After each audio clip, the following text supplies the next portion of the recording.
Welcome back, guys, to the 990 podcast. I'm Ray. And I am Jay. Hey, good to see you guys. Thanks for hanging out with us. Yeah, man. What is it? Today's a Wednesday. It is. Wednesday. I appreciate you, man. Hey. A lot of people don't realize Ray's doing double duty here. Nah. Jay's making see that. He had a busy day, long day of work, and instead of going home and relaxing, he's here recording this podcast for you folks. Hey, it's always fun, man. I wish it.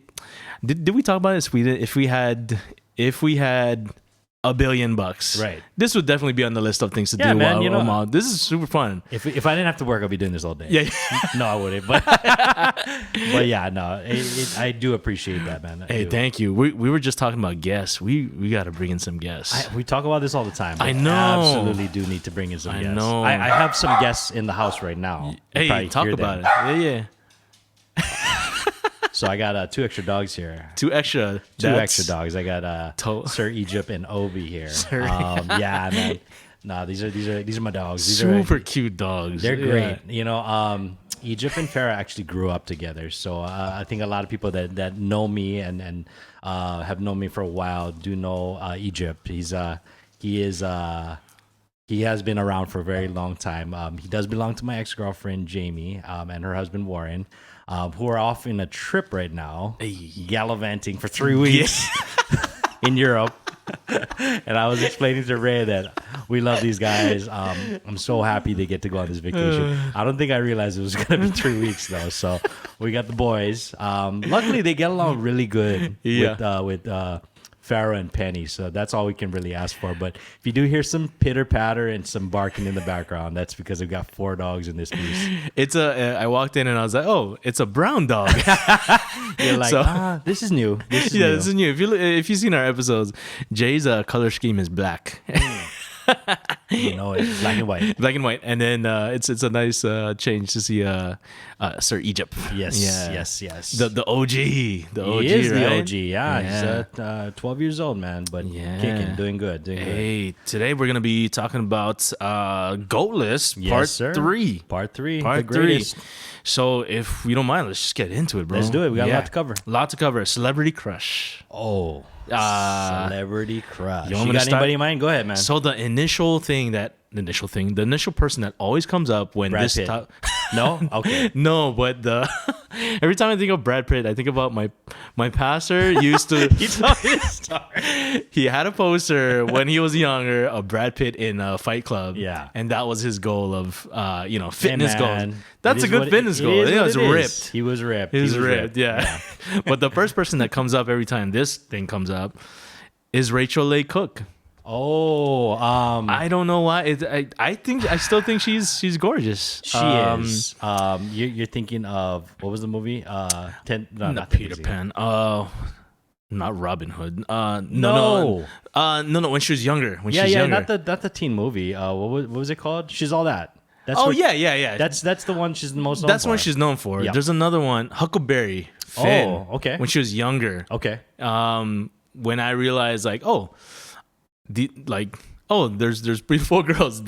She was the one that I think it was Huckleberry Finn. Gotcha. Yeah. But that was my first notice of celebrity crush. But as we all know, looks isn't like the main thing. Yes. But she's all that. Her character of Lainey, right? Yep. Lainey. Yep. Cool. Lainey. No, it can't be the real. Was it Lainey? Lainey. That does sound right. Yeah. But anyway, her whole character there was probably even more, made it even more attached to my liking to her. Because she was that nerd. That's the zeitgeist right there, right? You remove the glasses. Oh. Superman effect here. It's weird because I liked her better with the glasses. She was cute. Yeah. She was cute. Rachel Leigh Cook. And then Psych. Psych is a TV on what broadcast? USA. You talked about this. This being one of your favorite shows. Yes, she was the girlfriend of the main character, and so that's right. Yeah, and so that even more, I was like, oh, it's Rachel Leigh Cook. Good choice. She's the one that always comes up first. Okay. I don't know if there's a close second or if there is even a second, but yeah, that's mine, bro. There you go. What you got? You got multiple? Shout out to my wife. We always get the hall pass here. Yeah. No, I'm just kidding. Vanessa Hudgens. Oh, okay. Very specific version of Vanessa Hudgens, though. Good. I like it. Okay, so I like the ratchet version of Vanessa Hudgens. I don't know if you ever saw Spring Breakers. No. Spring Breakers is a A24 flick. Not a lot of people watched it. The people that did had a lot of criticism for it. It's kind of it's more of a provocative film, kind of a heavy watch. I've seen the yeah. Okay.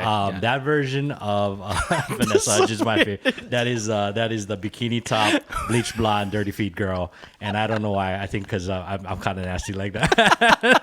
But Bro, Vanessa Hudgens, definitely one of them. But I want to say all time. Obviously, got to go with ScarJo, man. Scarlett Johansson. Okay. You know, I mean, I could go on this entire podcast and just talk about Scarlett Johansson. Where does this stem from? Lost in Translation. Okay, yeah, obviously, it's a given. We've talked about this movie being my favorite.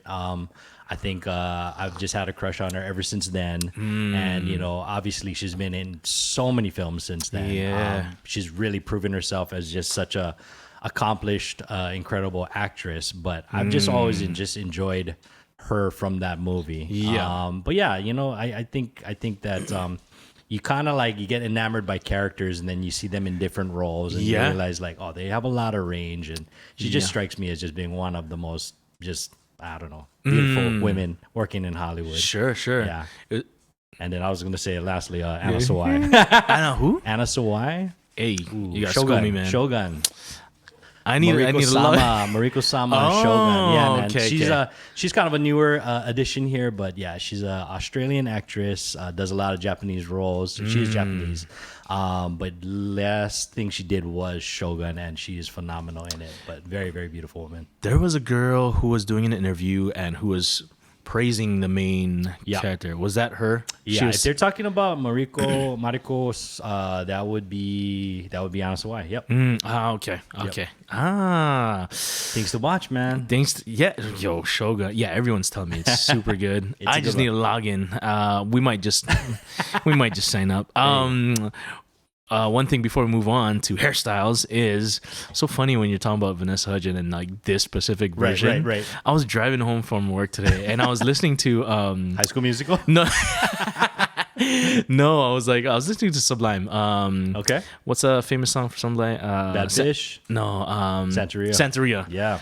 And I was like, I thought of you and I was like, this is probably like the song that I feel like represents jail for some reason. Yeah, you know, good. So I was like, I don't know, is that accurate? That is actually very accurate. Yeah, man. Sublime, Santeria. Sublime, yeah. And the reason why I thought that was because for some reason this version of her is connected to this 1000%. I think it's because of the shows that Sublime did and all that. The crowd, that crowd, absolutely. So that was my good connection there. Yeah. Hairstyles, hairstyles.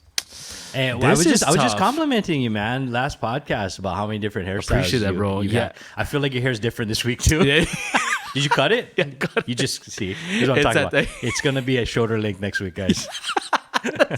Hairstyle, I don't know. That's tough, man. That's tough. If I could, there's a certain point where your hair gets to, different lengths and it reacts different ways. My favorite one is the mid part, the bouncy mid part. Oh, okay. The trunks, DBZ. Yeah, that's my favorite. Yeah. Oh, interesting. Yeah. I want to say that's a very Japanese haircut. Yeah. I think it's a very Japanese. That's a very. I remember having that haircut. I want to say like when I was in elementary, maybe. Yeah. I do remember you having that haircut. Yeah. There's for my head, it's like my head's flat though, and the way that it grows, it's not like some people can just let it grow, comb it part, and there's just a nice structure to it. Okay. My head like slopes down, and so there's no structure, or it's a weird structure. Yeah. So it takes actually some time to make it to a nice place. There you go. Yeah. It's all about the symmetry, Symmetry, bro. Yeah. Tapering. Hey, get your pants tapered, guys. These little details, bro. Yeah. What about you? Haircut, goat haircut. Okay, so gotta go with what I've been doing for the last few years, and I'm probably gonna just say like mid skin fade. I've been keeping it cropped at the top, so you can call it what you want, buzz cut. But I think that's just kind of a clean cut for most dudes, right? Given again, head shape makes a huge difference, right? And it's mainly, it's not that you can't rock that hairstyle, but based off of the shape of your head, depends on how short you can go on the top. It does. You got a good Michael Jordan shaped head, yeah, you can go all the way down, right? Yeah. But if you got some lumps and whatnot, grooves and valleys, you might want to keep that to a 3-5 clip. Yeah. Between 3 and 5. But that's probably the GOAT for me. But I also, the look that I've always liked the best was just a classic undercut. Oh yeah, yeah. So I think we talking about Brad Pitt. You saw Fury? Yep, that's exactly which look I'm talking about, right? That's a good look. That's a good look. Everybody tries to do that, and then ends up looking like Kim Jong Un. There's effort to making it like that. Yeah, man. You well, can't just make it like that. You gotta have the right face shape. You gotta have, you can't go too high, you can't go too low. Yeah. And you gotta have the right length on the top so that it sits. Because if it's too short, it just flops everywhere. Exactly. And then if it gets too long, then you turn it into a man bun, and that's just a whole different situation, right? That's a tough one to do. It's a hard one to maintain. You gotta have the right length hair. Yep. I seen guys where they have just a nice, not flat, but a nice curvature, and they can just slick it. But they can just slick it back, and it just looks good. I'm jealous. There's only some, and your hair needs to be straight so that it does. Yeah. That's a good look. I like that. Moving on to the next one, clothing brand. Ooh. This one kind of goes by seasons, bro. Okay. Let's just do half of your life and now. That's fair. For me, I want to say the GOAT clothing brand that's always had a staple in my life is Stussy. So Stussy's been around since the 80s. I think we've probably talked about that in the fashion episode of where he started and what it's evolved to, right? It's kind of mostly closely associated with streetwear, but it actually had a lot of surfing industry ties back in the 80s. And Sean Stussy, who is the founder of, and that's actually his signature. That is everybody knows as the logo. That's his signature. Made it very, very famous and popular. But there was a moment where I don't want to say it faded into obscurity, but they went a little bit quiet. But they were always present. I think they've kind of come back full force as of late. Yeah. The one thing with Stussy is that they're truly an international brand, and I think anybody that follows the brand knows that they have different chapters or stores in every major city around the world. And people actually collect the shirts, right? Yeah. So it's just the staple logo Stussy, and then at the bottom of it, it'll say the city that you purchased it in. Yes. So yeah. The Honolulu one's actually really sought after. Every time the Honolulu one comes in, it sells out immediately. I need one, bro.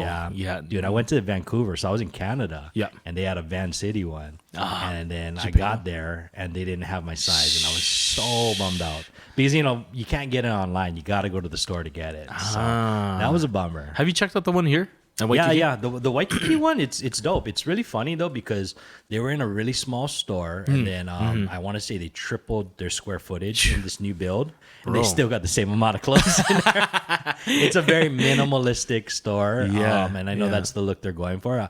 I was kind of hoping they'd bring in more of the line, but I was talking to somebody that works there, and they were just saying like it doesn't make sense to bring in all the winter gear. Yeah. Because why would you, right? They kind of have a real select portion of the line that they bring in, and it's mainly just the staple summer wear. That makes sense. Yeah. Do they sell the Honolulu ones here? They do. So you gotta wait for it to drop, but when they do, I would pick up a couple because they go quick.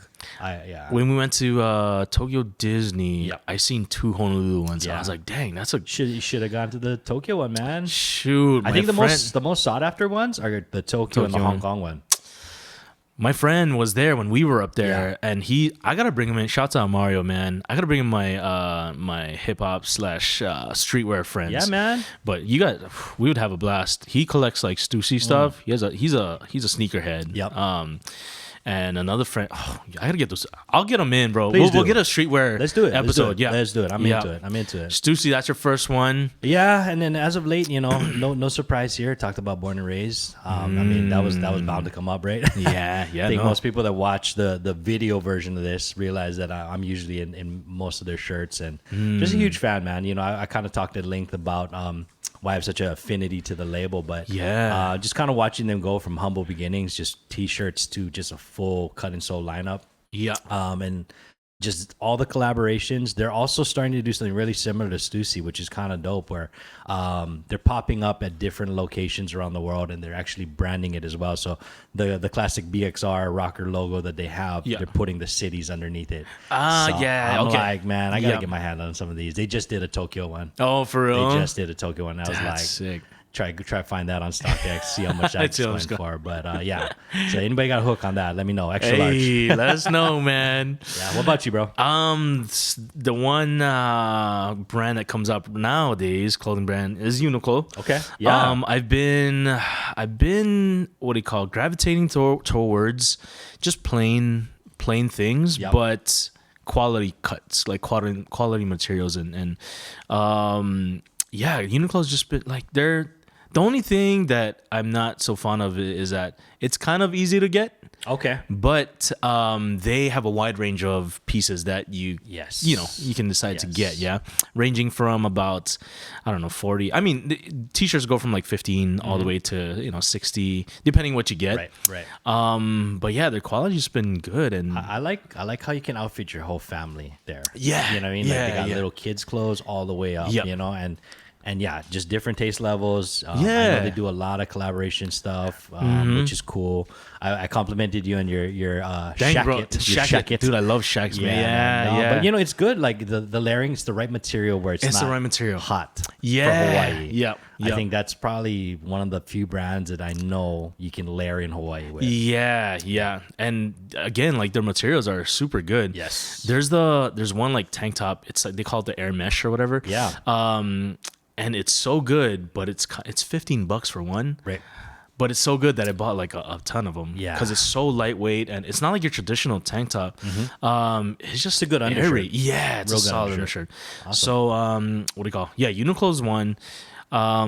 Prior to that, shoot, Vans was a thing. Yeah. Vans Yeah. was a thing. Absolutely. I wasn't super big into it, but that was like one of my favorite brands. They've been present. They've been. I mean, honestly, they've just kind of transcended decades here, right? Yeah, and it's only now that they're working on comfort skate the, shoes. The Comfy Cush. Yeah, comfy cush and different insoles. They're working on it. They needed to. It's just weird. They haven't done it for years, and it's only now that they're doing it. Yeah.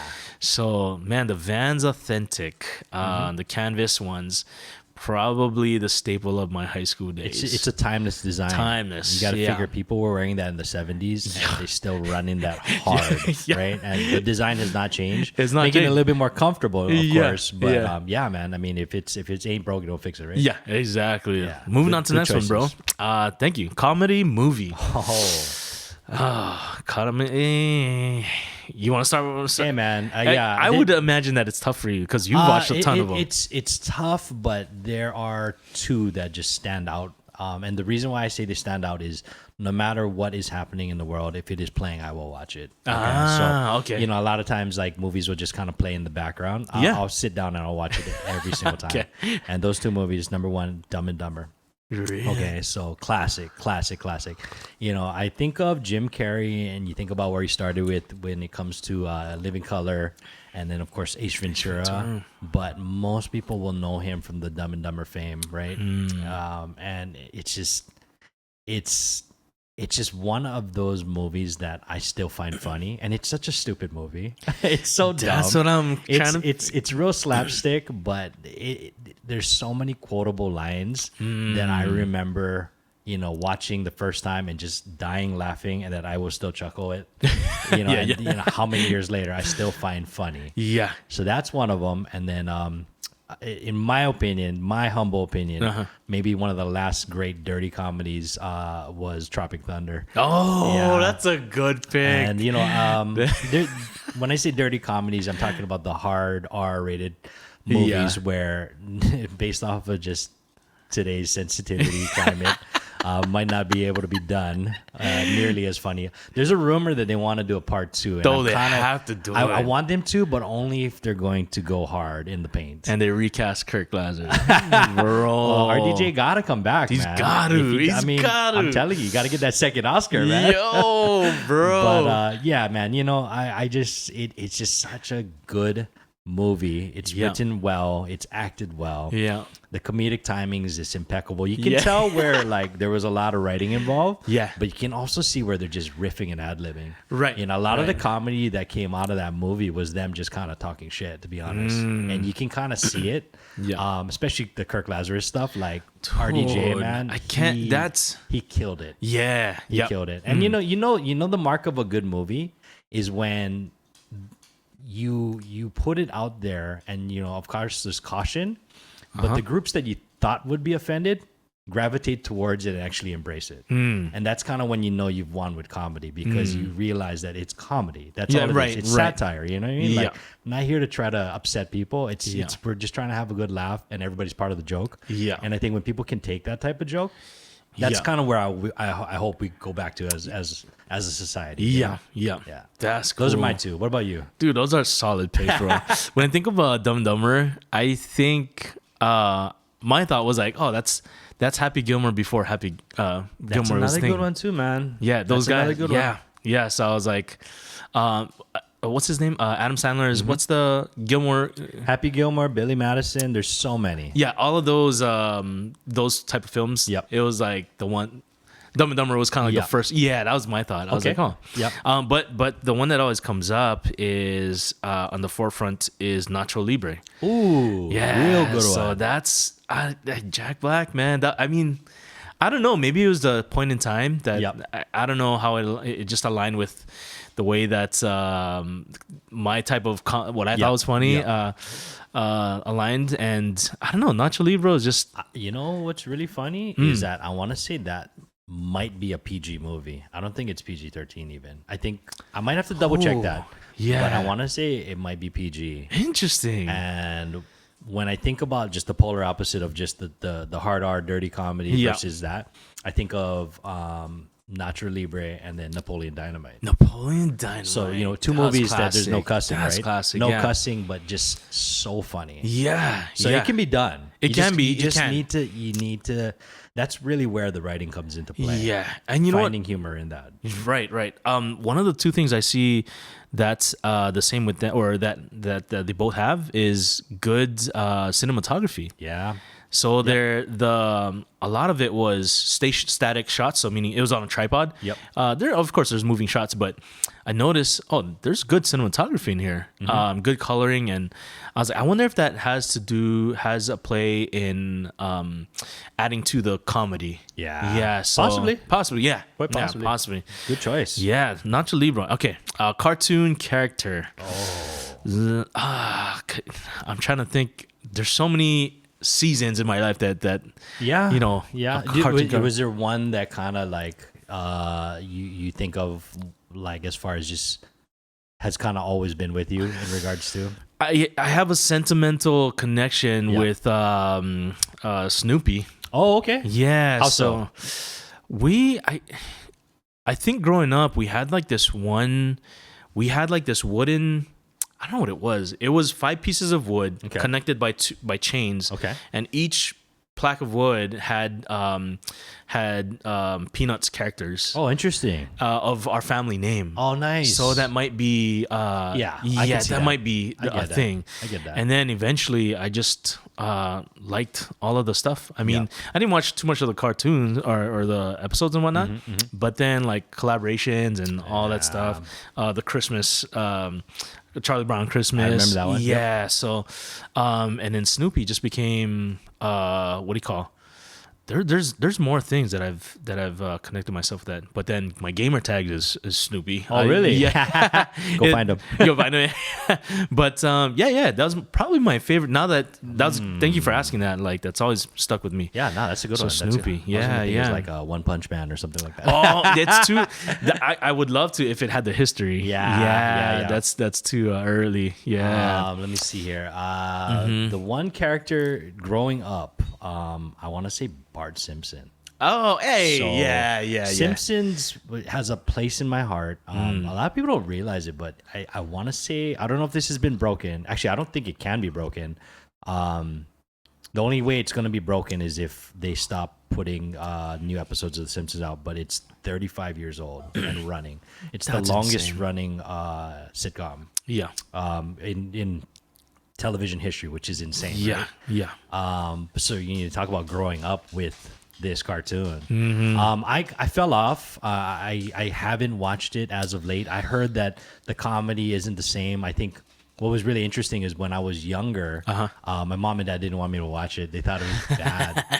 So like, especially Bart Simpson. Like he's disrespectful. Yeah, he's a punk kid. That's my hero. Yeah. But you know, and then along comes Family Guy, and they're like, oh, The Simpsons isn't that bad. Right. But yeah, man, Bart Simpson. I think that's probably the staple. But believe it or not, the creator of The Simpsons, Matt Groening, he's come out with some other phenomenal shows, and another character that really resonates with me is Fry from Futurama, and that's another Matt Groening show. Have you ever watched Futurama? I've always been around. I've never seen an episode. Okay. So the quick premise behind Futurama is that you have a character in present day that falls in a cryogenic chamber and basically freezes. The world around him just kind of goes on, and then he gets reanimated in the future. Forget what year it is, but it is way in the future. And the main character's name was Fry, and he's basically an idiot. I mean, you know, like he is very naive to so many things, but there's just this innocence about him because he's literally seeing everything for the first time. Wow. Right? Yeah. So even though they use his stupidity as a vehicle for the comedy, it's really kind of just talking about this narrative of almost just this innocence as you kind of navigate through the unknown. And I don't know, there's some really heavy episodes that talk about death, depression, you know, loss, and those are the ones that seem to resonate the most with me. The ones that actually made me cry. Yeah, but that's crazy. You know, Fry's my guy. So Wow. Bart Simpson, Fry. Oh shoot, I might have to hit this up. Hey man, I'll give you some episodes. There's so many to follow, but there's a few key ones that I know you're gonna cry. Ray's gonna stop me. Why you do this to me, man? I'm a crier, guys. I don't know if you know. Futurama. That was I didn't know that was Matt Groening. Yep. Yeah, that's cool.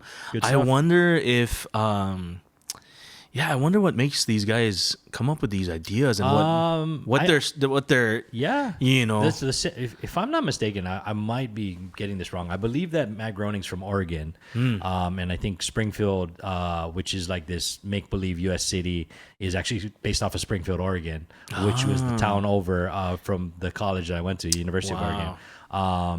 So I think there's a lot of similarities between his childhood and a lot of the characters that he created were based off of his family and people that he knew in his town. So, yeah, I think a lot of times people will kind of draw upon real life experiences. Yeah. Crazy. That's good to know. Let's see. Album. This one's tough, man. Shoot. So a little bit of backstory. We were thinking about topics, and we were gonna tackle the Apple Music 100 top 100 albums list, and that list is all over the place. You know, I just did a real brief run through. Yeah, I didn't know half the albums. And I was like, you know what, man? Which surprised me because you know way more than I do. And Ray's such a musical person as well. But I also know that we have very specific genres that we're into. So I thought we could just kind of narrow that down and just kind of talk about our greatest. So it might not even be on Apple's music list, but it's what we like. So shoot, mine was definitely not on there. It's by Five Iron Frenzy. Okay. I forgot what the title is called, but something about like world. I don't know what it was, bro. Yeah. But I remember the album cover, and it's by Five Iron Frenzy. And I mentioned before that my favorite, top songs was this song "Every New Day." By Five Iron Frenzy. Okay. That song is on that album. There you go. And that album has like it introduced like a new style from them, not veering too much, but still within their DNA. Got it. And so I loved all the new sounds and new things. Still poppy and just like I don't know how I would describe Five Iron Frenzy. They're like silly ska. Gotcha. But with like deep intentions. Yeah. Yeah. And so prior to that album, it was a little bit more fun and joking around. I mean, that's just who they are. But this one's a little bit more, I wouldn't say serious too, but again, it introduced like a new type of sound from them. Okay. But that one's my favorite album. Favorite album of all time. Yeah. Oof. Okay, let's see here. For me, and this is definitely going to be an unpopular opinion, but I think Ray will resonate with this choice. My favorite album of all time is My Beautiful Dark Twisted Fantasy by Kanye West. It's hard, right? So like, I don't resonate with his current music. There's some things that I'm into. Some of his political views, definitely not into. But at this point in his career, when he recorded My Beautiful Dark Twisted Fantasy and good music was going strong, I want to say that was my favorite version of Kanye. Yeah. I mean, everything, right? We talk about the fashion, you talk about just the persona, his crew, just larger than life. And when I think about that record, I play it through. Like, I'll press play and it just plays the entire album. Do you remember the music video? Which one? That came out for it was basically the full length, and it was a miniature movie, like a mini movie. I might have seen that. Yeah. It covers, I want to say, almost all of the songs. It has like snippets of every part of the song. Yeah. And it starts with the Phoenix crashing into the earth, and then him taking her in, and then basically learning how to be a human type of thing. And it's this weird, bizarre video, but it's totally Kanye. You can tell it was conceptualized by him, and that album though, man, just start to finish, there's no skips. It is a perfect album in my opinion. Oh yeah. Try listen to it. Try listen to it again. Yeah. And then you'll know what I'm talking about, man. If you're a huge Kanye West fan, don't get me wrong, he's had so many great albums, but that is the one album I won't skip a song. That's crazy. Yeah. That when you say you're not gonna skip a song, that's when you know someone's passionate, bro. You know it. Yeah. There you go. But it's funny that I don't want to speak for both of us, but it's funny how I tend to just want to stay connected to a certain point in time of artists. Yes. And you just resonate with them so much at this point in time. It's I mean, and you got to remember that, these are human beings that we're talking about that are going to go through trials and tribulations. Everybody is flawed. Nobody's perfect. Tend to put people on pedestals, and when they let us down hard, of course. But also, you can just be, fan of a timestamp when it comes to like this is when I again really connected with the music, and I think that's probably that point for me was with Kanye. Yeah. I'm glad that documentary came out. Oh yeah, because you get to see almost. Yeah, Genius. Great one, man. Really, really good. I'm actually kind of bummed. I wish they had a fourth part to it. Yeah, because I think that this part in the good music history is really, really where it kind of cut off. What's his name? The gentleman who recorded all of that. Oh, shoot, I forgot his name. Yeah. But I was like, he's probably recording right now. Maybe. I mean, hopefully they're still tight, man. But, I know. Yeah. Let's move on to the next one, bro. Gift. So, is this something you've received? It could be either. I was thinking more like in terms of GOAT gift that we received. Yeah. Let's do that. For myself, I don't know, man. When it comes to materialistic gifts.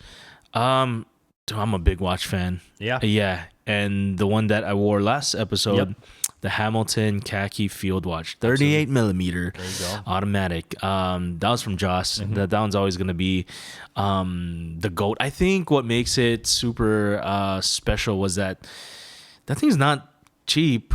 It's not super expensive, but it's not cheap either. Did she pick it out for you? No, she knew. Oh, okay. Yeah. You dropping heavy hands out. You're like, I really like this watch. I would have been like, nah, take this back, yo. We can get the right one. No, she knew. But it was for my birthday. But I wasn't expecting. She knew like I love watches. Yeah. But for her to actually get it I was like, oh snap! Like that's awesome. It happened. Yeah. And I wasn't expecting it. I was just like, it would be nice. And there's there's joy with with that fantasy of having this item. Yes.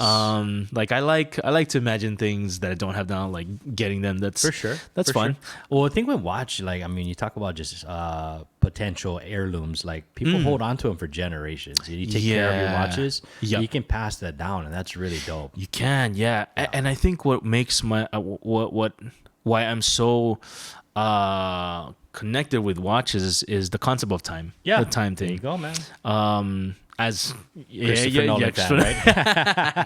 Yeah, but that's my favorite good gift. one, good yeah. one. What about I like you, that. bro? My favorite gift. Okay, so this is a little bit of a maybe it's an indirect answer here, but I think about the things that are the most meaningful to me, and one of the most meaningful, and I won't even say possession or object, is my dog Farah. And without, you guys know how emotional I can get with her, but yeah, Farah is and has been just one of the most important things in my life. As far as just this unfiltered version of just love and innocence. That's my dog, and it's weird to think that dogs are an empathic creature that just gets you, but she does. Like, she's ridden with me when I'm like super stoked, and she's definitely been there when I've been down in the dumps. And to kind of have that is just amazing. And I don't know, I was kind of explaining to Ray, that I got my other dogs here, and I'm so happy Egypt and Obi are here. But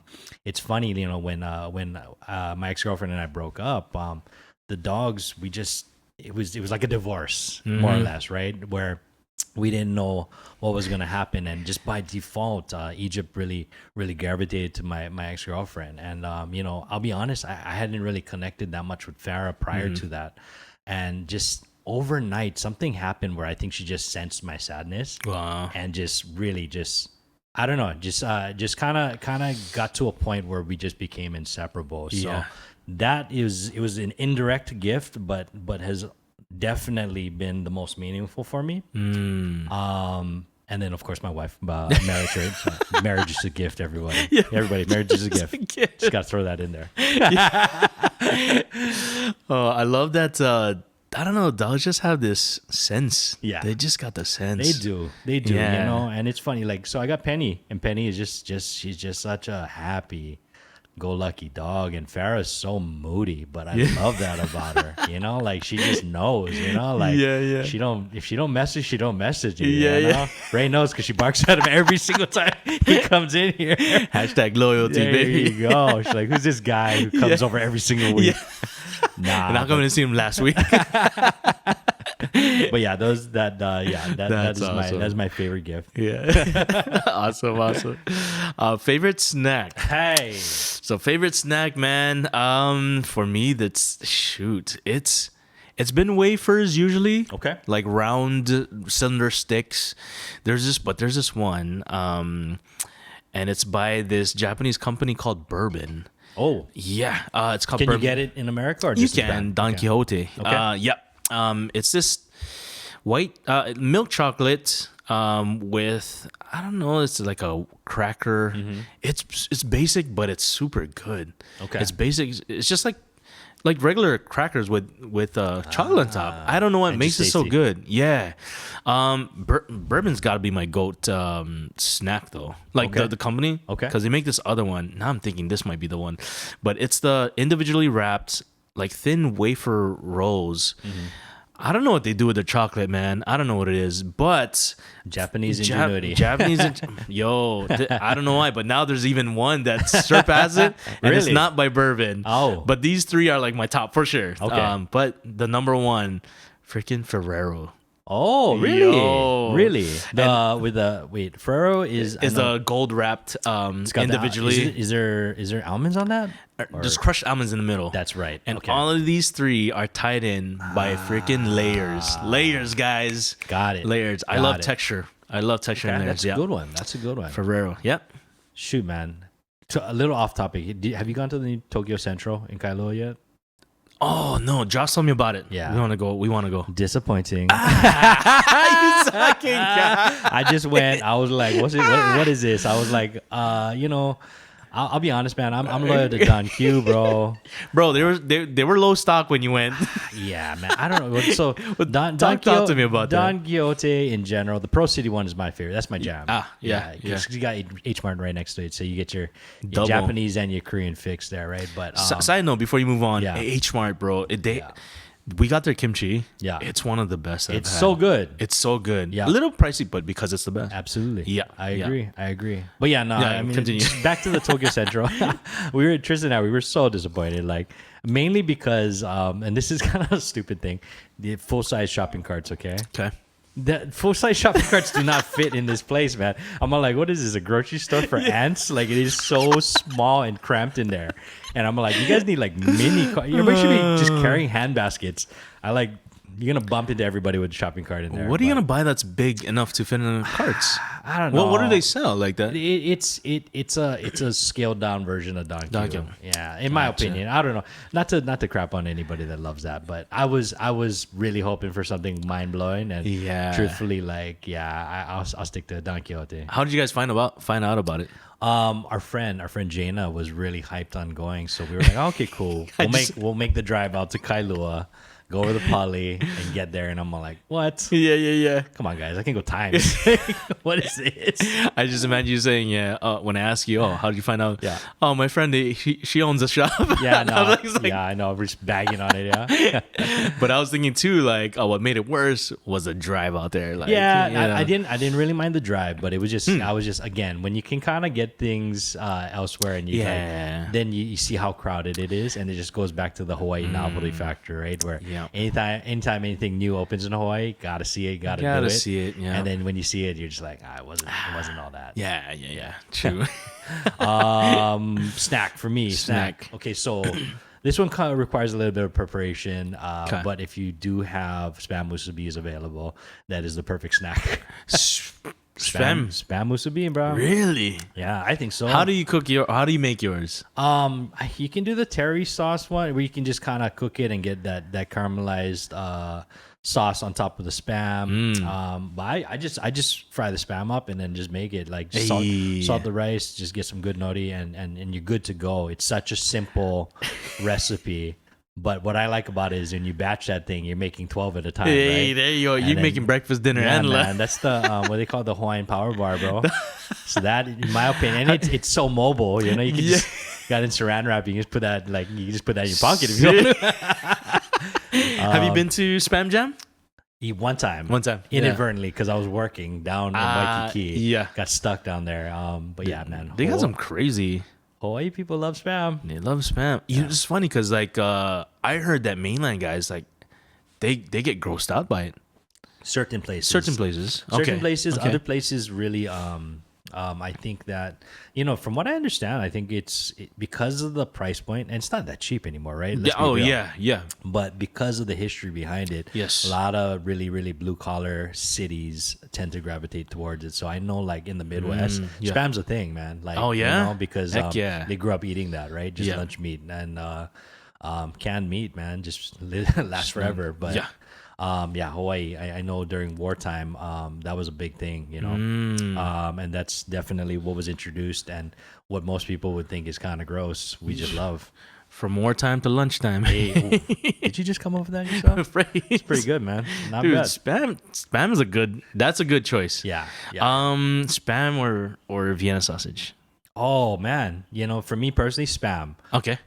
Tristan surprised me recently, which is like, oh, can you give me Vienna sausage? I'm like, I've never, in our entire duration of our relationship, I've never ever heard you ask for this. This is the most bizarre request, and I feel like I don't know her anymore. I'm like, what? Okay, now we're eating this? Yeah. Was it like a phase or was it? No, I don't know. It was just funny. She just out of the blue was like, oh, can you get some cans of Vienna sausage? And I was like, You know what's funny though is that obviously they're cooked, right? Everything is cooked, and some people, I've heard of people just eating it straight out the can. I That's cannot, so disgusting. bro. I cannot, bro. I gotta heat it up, man. I gotta put it in the frying pan and just char it up a little bit so I feel like it's cooked. You gotta kill the germs somehow, bro. It's so like it's cringy when I see people just opening the can up and eating that. Yeah, that's nuts. Yeah. Vienna sausage is only because it's easy to prepare. It is. Yeah, spam you gotta cut. That's the extra step. That is true. And then I feel like spam's better when it's crispy. It is. So you have to heat it long. Yeah, very true.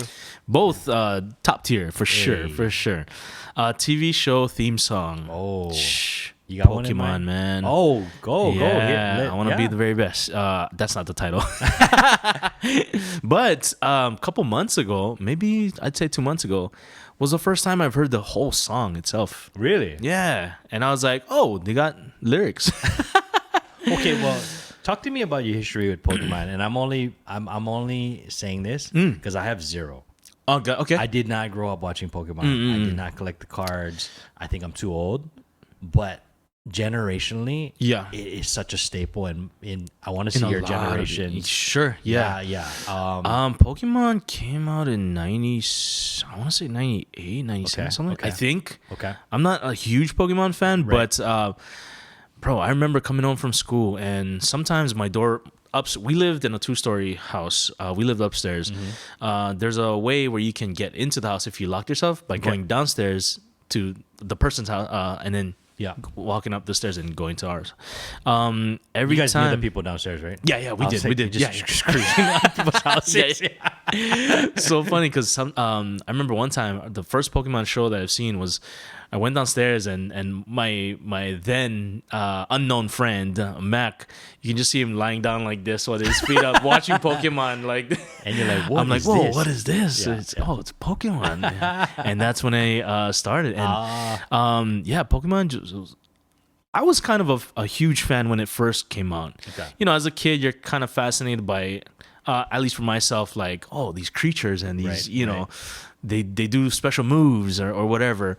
And the more it just kind of blew up. My friends at school brought a binder full of like Pokemon cards, and that was like the beginning of, and then the game came out, on Game Boy. Funny story. Toys and Joys. There's another one, not Toys and Joys. The Kaimuki one? KB Toys? No, there's another one in Pro Ridge that. Okay. But anyway, there was a toy shop there, and my sister brought me over, just to look at some stuff. But they had the silver version of Pokemon because there was gold and silver that came out after red, blue, and yellow. Yep.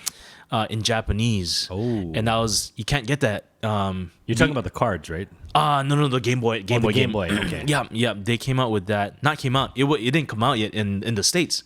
It's Japanese. Yeah. It came out first in Japan. I told my sister, yo, can you hook it up? And then she bought it for me. Ooh. And bro, I finished the game in Japanese. Oh, nice. Silver version. Yeah. Nice. That's how crazy I was all in it. Bro, there was times when I was younger, like, at home, we had this like hallway, and sometimes when I go out to drink in the middle of the night, I get so scared, because down the hallway, it's scary, man. It's scary. Okay. And the opposite end of the hallway is my mom's room, so I'll just go to my mom's room. Yeah. But I remember going to my mom's room and just playing Game Boy after being scared, just to make me feel better. Yeah. I like how Ray's just like, I'm not that into Pokemon. Yes, you are, you liar. Back in the day, now they're getting nuts, bro. Well, did you collect the cards? I did. Okay. But at a certain point of a what do you call, like, not a brand or whatever, right. It just gets like, it doesn't become special anymore. Yeah. And you lose that. It's so saturated, right? It gets saturated. So after the second set of 100, I don't recall any of them. I don't. To this day, at Ala Moana on a Sunday, there will be people playing Pokemon Go near the Starbucks. Go? Like, that entire area. And at first I was like, what's happening here? And like, why is there so many people? Like, the mall just opened. And it's because people are collecting, and I'm watching them on their phones. Like, what is happening? Wait, currently? Currently. Oh, dang. People are still doing it. I was like, wait, wow. What? This is still a thing? Yeah. Wild, but I mean, just to have that longevity, it's had a cultural impact, right? 100%, yeah. Did you have a favorite Pokemon? Oh, Cubone. Oh yeah, Cubone, yeah. There you Cubone. go. There you go. Yeah, no, Cubone was he was an emo kid, man. Yeah. Cubone was always a angry one, and not angry, sad. His Pokemon card, Yeah. bro, it's a shot of him looking at the stars. I saw some dude 3D printed the skull I for have his one. dog. Yeah, oh, yeah, you got it for the dog. Yeah, Oh, Cubone doesn't like wearing it though. yeah. Okay, Ray. This not that into Pokemon. But what do you call it? His skull? I don't know if you knew, but it's the skull of his dead mother. Oh, Yeah, because I don't know what I have. That's his like description. Yeah, did not know that, and now that changes everything. Yeah.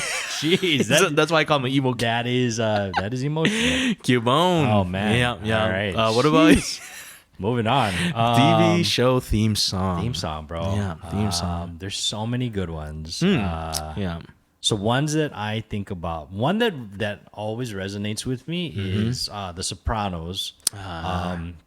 And then Nas did a flip on it, where there's it's basically "Got Yourself a Gun." I don't know if that's the actual title of the song, but that's the chorus. And there's a version of that plays for the theme song, The Sopranos. And it's pretty catchy. Yeah.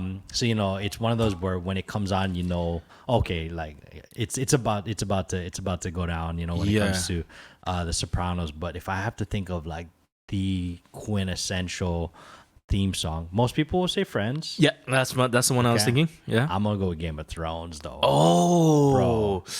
When you hear that intro, you know what time it is. Yeah.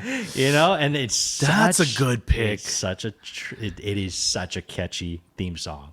And it's one of those where most times people fast forward the opening credits, right? But you gotta watch the map. You gotta watch the map. If you're a fan, you're like, okay, what's new, right? Yeah. So you just watch it. You're like, oh, they added this. And that's genius. think about how crazy that is. That people actually sit through and analyze the map on that show. Yeah. And it's because of this theme song that it just as soon as it starts, you know exactly what it's on. Dang, that's a good pick. Yeah. That is a good pick. Yeah. One reason is because Game of Thrones, when it came out, it just caused a storm. It caused up a storm. It did. Yeah, dude, that's a good one. Yeah, it's funny because I didn't think of an instrumental one like that. Yeah, but that's a good top pick. Let's see. Conspiracy theory. Ooh, man, are you a conspiracy theorist? No. Okay, so I remember last week we talked about being a plug in the matrix, right? Yeah. So it's interesting, and I think I said in that episode that I would rather not know. And there are so many things that are going around above and below us that I just far beyond me. That truthfully, like I think would just make my brain implode if I found out about. But I'm just wondering, are there any specific conspiracy theories that you give credence to, or some that fascinate you? I don't know if it's like a kind of like a jerk reaction when I hear something about a conspiracy theory or hear it somewhere, wherever it may be, or watch, and I'm just like, I don't know if I just made up my mind in terms of like all of these are like reaches. Okay. And I think it's not back factually, but in my decision of like not wanting to go down, or research everything, is because logically I'm like, a lot has to happen for this particular thing to actually be true. Yeah. And where the evidence leads, for the most part, it just feels like that's a little too much. But then again, it has to be case by case, right? True that. Like, I don't know, what's one that's okay, so like that's been popping up lately? Conspiracy theory. I'm trying to think of I mean, well, obviously the UFO ones have been. That's not even a conspiracy theory at this point. I think most people will acknowledge the fact that the U.S. government has had information about extraterrestrial existence for quite some time here, and mainly just the spacecrafts. I don't know if there's an Area 51. Yeah. For all I know, that could be a real thing. It seems to be a real thing. I don't know what is there. I don't know if they have aliens that are actually in captivity. I don't know if they have any of that. But regardless, I think that there's enough video footage and live accounts from people, reputable people, that will give testimony that they have seen unidentified flying objects, right? Sure. So yes, I do believe that there are aliens among us, that are I'm hoping for no Independence Day here, right?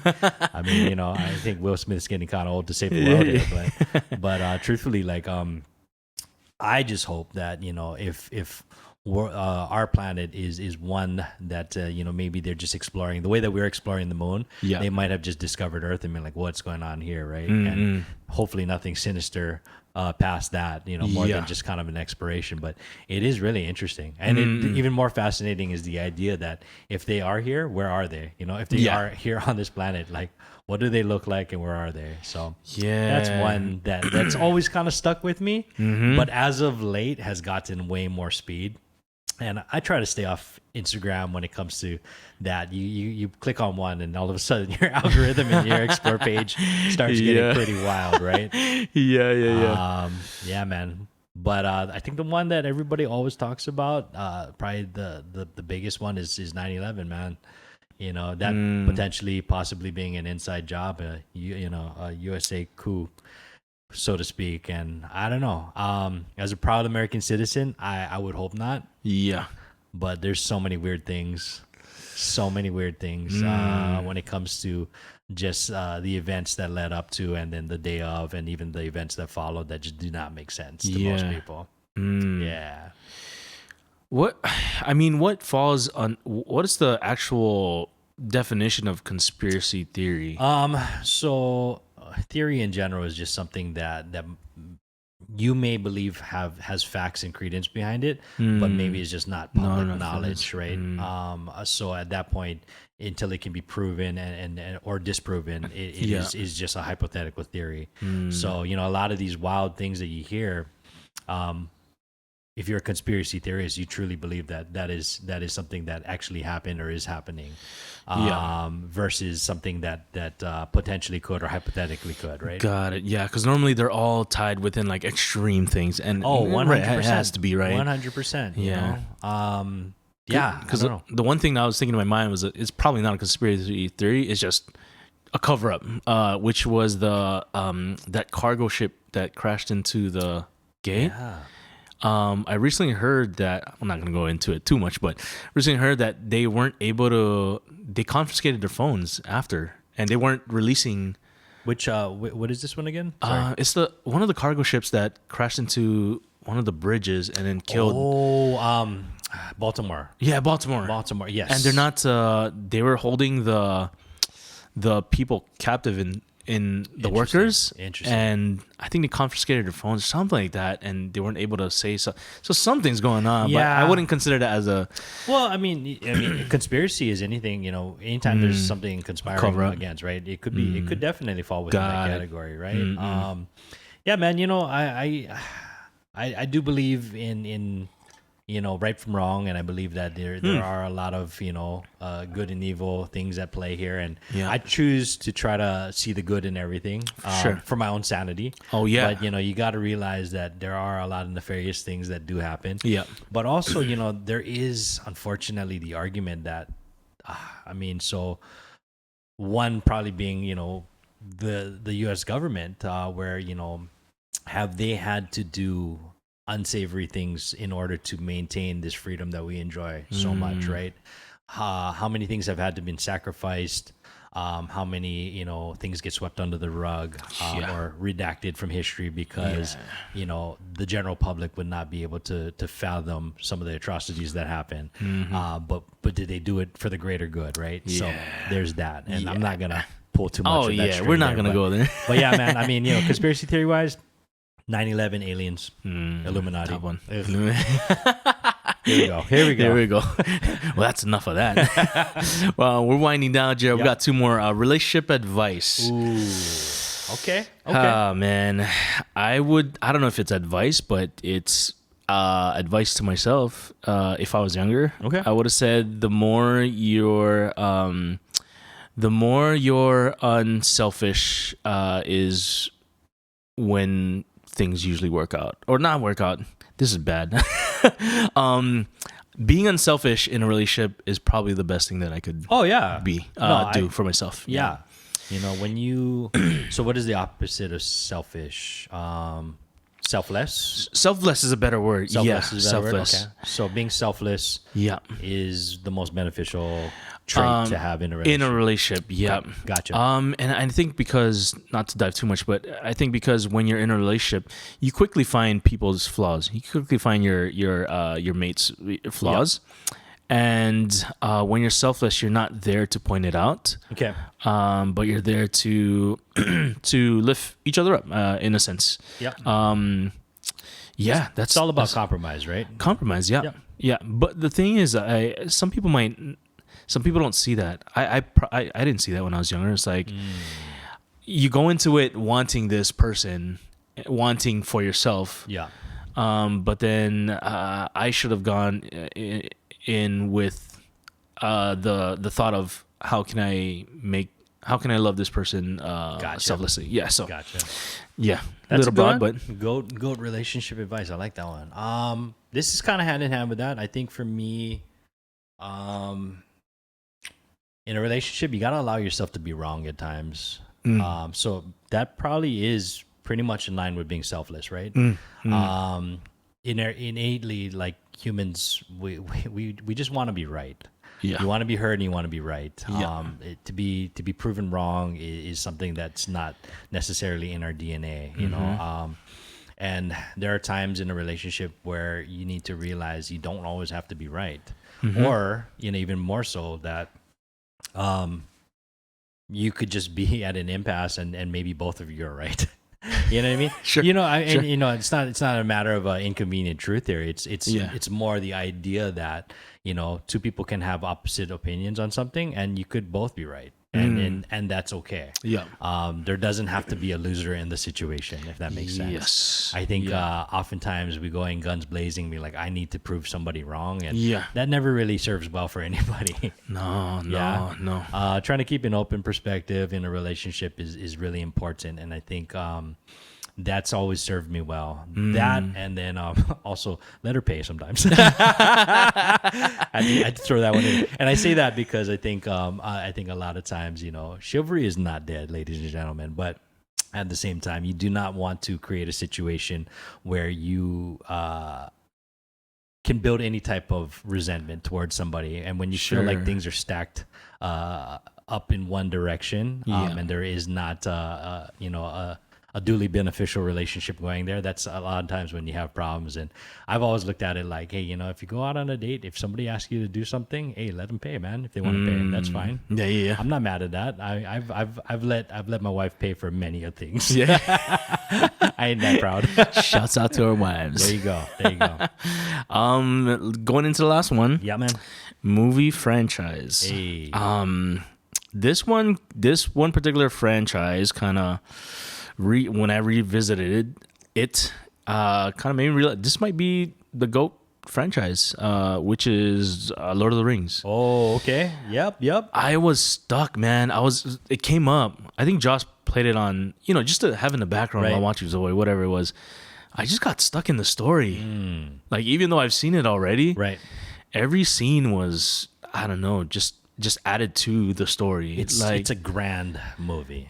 It's a grand movie. Yeah, I mean, it's a truly an epic saga. Like, everything is big about that movie, right? Everything, yeah. And it's not, with, I don't want to bring up names, but with Star Wars towards the end, it just got to, like, animation wise and things there. Yeah, it just got too big where it's not special. Got it. There was tons of ships, tons of lasers happening. Yep. I'm like, I don't know. Too much can be detriment sometimes. No, you're absolutely right. And Lord of the Rings just does it in a good way. It's not too grand. And I don't know if having 6 parts versus 3 played a part. Right. But is there 6 movies? No, I'm comparing it to. Yeah. Okay, To that makes like, sense. you know what I mean? Got it. Because if you have a longer stretch of 6, it's harder to. It can kind of It can dilute. get- It can dilute. either dilute the story, or you just add in Unnecessary things, details, right? Whereas 3 is Yeah. perfect. I mean, that's why it's a Condensed version of- trilogy. Yeah. Oh, that's So a good choice. that might be my movie franchise. Okay. Yeah. Okay. I like your logic on that. I think most people will say Star Wars. So you're either of the Harry Potter camp, Yes. or you're on the Star Wars side, right? Yeah. And for me, I'm on the Mission Impossible side. Let's go, Tom Cruise. How can we have a GOAT list without talking about my man Tom Cruise? Show me your tattoo, Joe. Show me. Nah, man. Honestly, I have thoroughly enjoyed the Mission Impossible franchise, and it is going strong. I want to say they may be at like 6 or 7 at this point. So you're right. I think it is starting to get to the point where like how much further can they go? And especially because they keep upping the ante, right? Yeah. It's always about the bigger stunt, the bigger cameo, the And it- bigger explosion. Fast and Furious says, "Hold my beer." I know, exactly. Well, so that, in my opinion, is what you don't want to do with a franchise. I didn't even watch the last two, bro. No, I didn't watch the last. How many do you have? They're on 10. I think they're going on stopped at- 11. I stopped at 2, I think. Okay. Yeah. I told you got to watch Tokyo Drift just 'cause. Oh yeah. See, that's the one I didn't want. Tokyo Drift's actually it's hilarious. That one's good. Fast 5 is actually good. That's the one where they Really? introduced The The Rock. Rock. Yeah. That's I probably didn't watch one that. of the better ones. But if you watch part 1 Yeah. to where it is now, and you're like, what is happening here? Exactly.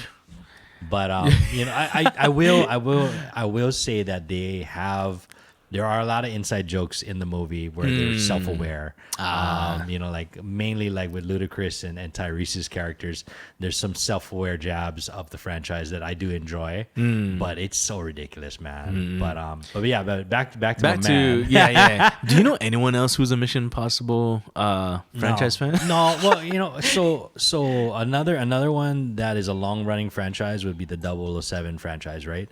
And the reason why I didn't say that one is because I only personally like the Daniel Craig.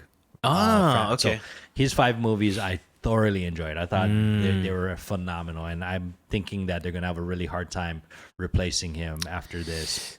Talking about that real quick, Yep. who do you think is a good candidate for I 007? heard it's Aaron Taylor Johnson. I heard that's who they're gonna replace. Who's him this dude? with. He was Kick-Ass. So most people know him from Kick-Ass. He was in Godzilla. He is in the MCU as Quicksilver. He was just in Bullet Train. He was just in The Fall Guy. If you've seen him, you will know. You're like, oh, that guy. Okay. So Yeah. like, it was funny because when he was in Kick-Ass, he was this scrawny little kid, and the guy just bulked up, and he's just massive now. And Yeah. and my wife would leave me in a second if she ever saw this guy. And that's her hall pass. Yeah. She's like, Scarlett Johansson, hold my beer. Yeah. Yeah. But anyway, yeah. So I think that Mission Impossible is probably my top franchise when it comes to just long running.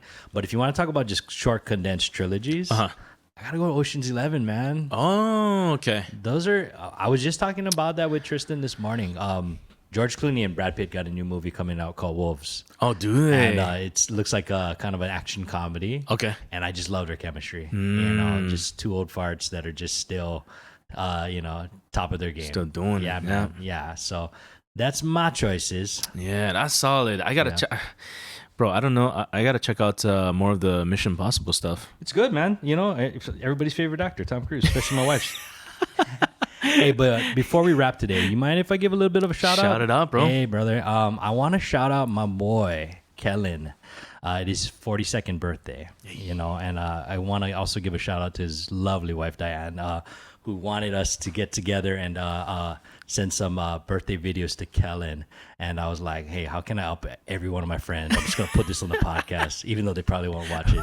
But now you guys got to watch it. You gotta watch it to the end. But yeah, 42nd birthday, Jackie Robinson year. Such a good, amazing dude. And hopefully many, many more. So salute to you, my friend. Awesome. Well, right on, guys. That's gonna wrap out this podcast. And thanks for hanging out. We'll see you guys next week. Yes, sir. Shoots. Peace.